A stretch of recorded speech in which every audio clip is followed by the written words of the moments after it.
Hello ladies and gentlemen, Keaton here and welcome to a special supersized Nuclear Throne update video. For those of you who do not know, this is the one time a week where we here at Tengu Drop take a look at the latest Nuclear Throne update, grab that changelog, put it into video format for your viewing pleasure, and show you as much as possible. And because we missed the last update, we'll also be covering content that was added in update number 92. We have a lot to cover, so let's not waste any time. Update number 92 not only introduced new beast skins to the game, but also introduced an unlock system for all beast skins in general. Yes, if players want to spice up their runs with alternate costumes, they're going to have to meet some pretty specific requirements. Unlock conditions include looping with every character, obtaining golden weapons for every character, and reaching the throne as melting without taking the Rhino skin or Strong Spirit mutations. Yup. But it's not all bad news, as every character in the game now has a beast skin, except for Chicken, whose beast skin condition has yet to be implemented into the game. The latest and final beast skins to be added to the game are for Fish, Plant, and Rebel. Fish's beast skin features a rather war-torn or possibly pirate version of Fish, featuring an eye patch, cigarette, a lighter skin tone, and an overall more grisly appearance. Rebel's beast skin features the IDPD Runaway in full gear, sporting a very distinguishing IDPD helmet. And finally, Plant has technically received a new beast skin, although some may consider it simply a recolor. Indeed, instead of sporting yellow petals, purple lips, and green feet, Plant's beast skin now sports blue petals, yellow lips, and red feet. New skins weren't the only new addition in update number 92, as the update also brought new art to the desert and palace, new sound effects to the IDPD captain fight, and a new ending that apparently takes place after defeating the IDPD captain. A speedrun timer was added to the bottom right hand corner of the screen, which was subsequently temporarily removed in a later hotfix, and finally a proper credit sequence was added to the game. And as someone who has been covering this game since the very beginning, it indeed hit right in the feels. Now that we're all caught up, let's check out update number 93.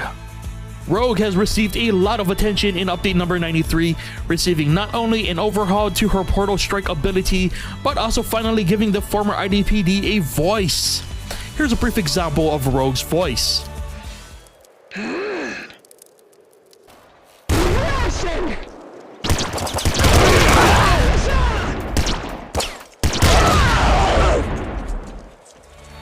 Along with Rogue's Portal Strike tweaks, she's also received a new Ultra called Super Portal Strike, which replaces her old, resourceful Ultra.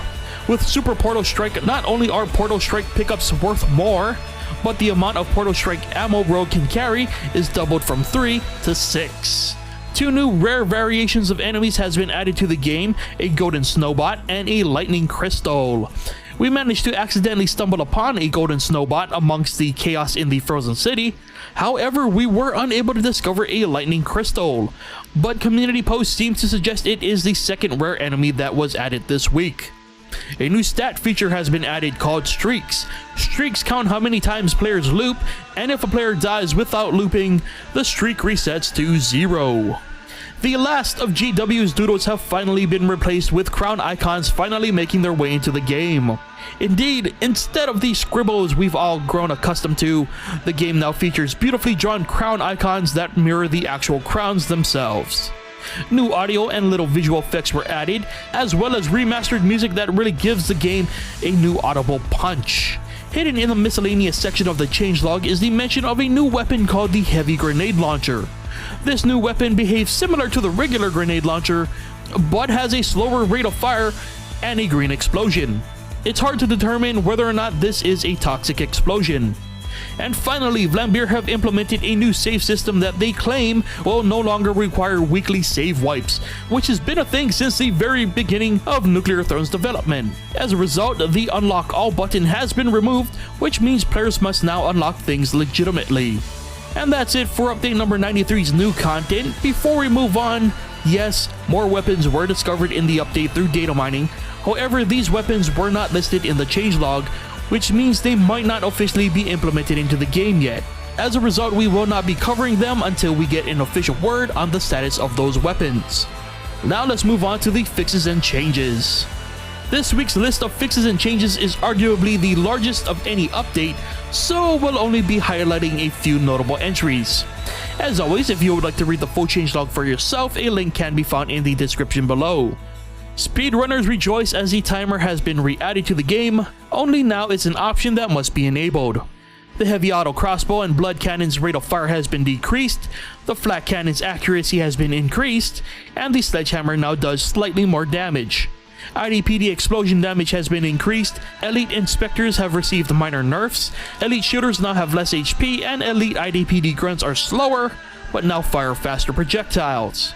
Alligators no longer take smoke breaks, Palace Guardians no longer do contact damage when teleporting, and Exploding Guardians no longer fire as many projectiles. Crown Guardians have returned, though Vlambeer note that they are still a work in progress. The Throne Generators now drop rads, and the Jungle Bandits have received a new gun. Fixes this week include several crash bugs, display bugs, and Chicken can now heal to full health. The changelog also mentions a fix to a quick restart music bug, which, if referring to the quick restart music bug we have brought up in the past, it has not been fixed. And that is just the tip of the mountain of fixes and changes made this week. Again, if you would like to read the full changelog for yourself, be sure to check out the link in the description below. Now let's check in with what the community's been up to. From what we can tell at the time of this recording, Steam user Solid has yet to post a new challenge. However, the community is very much alive and is buzzing over the latest additions and changes. So we highly encourage you to share your thoughts and experiences with the Nuclear Throne communities over on Steam, the wiki, and the subreddit. Share in the mutated love, or argue which mutant is better. Links to all those communities can be found in the description below, listed under Community Link Dump. And that's it for the supersized Nuclear Throne update video. It's evident that Nuclear Throne's development is reaching its end, and while there's still areas that need fixing, it's exciting to see it all coming together. Viewing the credits with the song playing in the background, seeing familiar names who have contributed to the growth of the Nuclear Throne community, it's surprising how far it's all come in 2 years. This update marks Nuclear Throne's second birthday, and though this game has driven me to insanity with its trolling sometimes, it's been a fun 2 years. So here's to what time we have left in Nuclear Throne's development and its future. And most importantly, thank you to Vlambeer for your continued hard work and determination. Anyway, if you haven't already purchased Nuclear Throne and you want to learn more about it, be sure to check out nuclearthrone.com. You can also subscribe to Vlambeer's Twitch channel where they live stream the development of this game every Tuesday and Thursday.